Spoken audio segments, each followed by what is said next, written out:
इंसान जिसमें इंसानियत ना हो। एक बार एक बहुत खूबसूरत जंगल हुआ करता था। उस जंगल का राजा एक शेर था। वो जंगल के हर जानवर को अपने बच्चों की तरह ही देखता था और इसी तरह सभी जानवर एक साथ मिलजुल कर रहते थे। एक दिन एक हाथी पेड़ से फल तोड़कर खा रही थी और अचानक उसे चक्कर आ गए और वो गिर गई। उसे गिरा हुआ देखकर जंगल के कुछ हाथी वहाँ आ गए और वो उससे उस जंगल के वैद्य के पास ले गए। बंदर वैद्य ने उसे कुछ देर देखा और कहा, इसे कुछ नहीं हुआ है, परेशानी की कोई बात नहीं है, ये माँ बनने वाली है। ये खुशखबरी सुनकर जंगल के सभी जानवर खुशी मनाने लगे। गधे ने हाथी से कहा, अरे वाह, अब बस आराम करना और मेरी तरह भारी चीजें मत उठाना।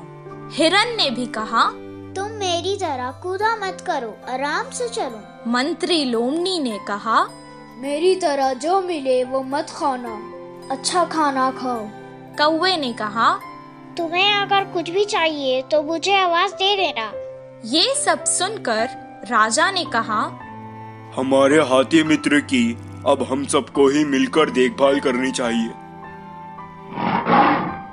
जंगल के सभी जानवरों का ये स्नेह उसकी तरफ देखकर हाथी को बहुत खुशी हुई। हर कोई उसका ख्याल रखने लगा। उसके पेट से वो बच्चा भी सब देखता था और खुश होता था। एक दिन उस मासूम को प्यास लग रही थी। माँ, मुझे बहुत प्यास लग रही है, पानी पी लो ना। वो जंगल के पास की नदी के पास गई और पानी पीने लगी। पानी पीकर वो खुश हो गई और कहने लगी, माँ, मुझे सारा जंगल दिखाओ ना, मैं देखना चाहता हूँ। तब वो धीरे धीरे चलते हुए उसे सब कुछ दिखाने लगी। उस खूबसूरत जंगल को देखकर उसके बच्चे को बहुत खुशी हुई। अचानक वो रास्ता भटक गई और जंगल के पास के गांव में आ गई। उस गांव में 2 शरारती बच्चे रहते थे। वो हमेशा सबको सताते और खुश होते थे। गांव के मुखिया की कई डांट पड़ने के बाद भी वो ना बदले, बल्कि उनकी शरारत दिन ब दिन और बढ़ती चली गई। कुछ दिन बाद उन्होंने सोचा कि पटाखों के साथ कुछ शरारत करते हैं। तब उन्होंने वो पटाखे एक अनानास में भर डाले और रख दिए। तभी वहाँ से वो हाथी जा रही थी। पटाखों से भरा अनानास उन्होंने उस बेचारे हाथी को खिला दिया।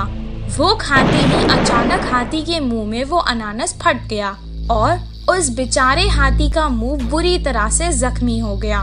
वो बेचारी तड़पती हुई यहाँ वहाँ भागने लगी, लेकिन उसे ऐसे देखकर उन दोनों शरारती बच्चों को बहुत मजा आने लगा। वो भागते भागते वापस जंगल आ गई और अपने मित्रों को सारा हाल सुनाने लगी। वो सब एक जगह जमा होकर बहुत दुखी हो गए। उसे सुनकर बंदर ने कहा, ये बहुत गंभीर समस्या है, इसका इलाज मेरे पास नहीं है। कुछ देर बाद हाथी का बच्चा माँ से कहने लगा, माँ, काफी देर हो चुकी है, मुझे भूख लग रही है, कुछ खाने को दो ना। बेचारी मुंह जख्मी होने के कारण ना खुद कुछ खा पा रही थी और ना अपने भूखे बच्चे को कुछ खिला पा रही थी। वो वापस नदी में गई और पानी से ही अपने बच्चे की भूख मिटाना चाहती थी।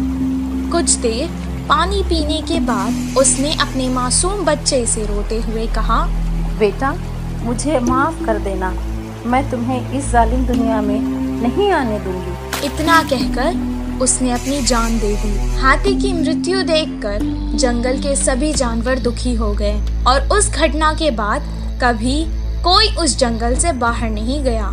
इस कहानी से हमें ये शिक्षा मिलती है कि जिस इंसान में इंसानियत ना हो वो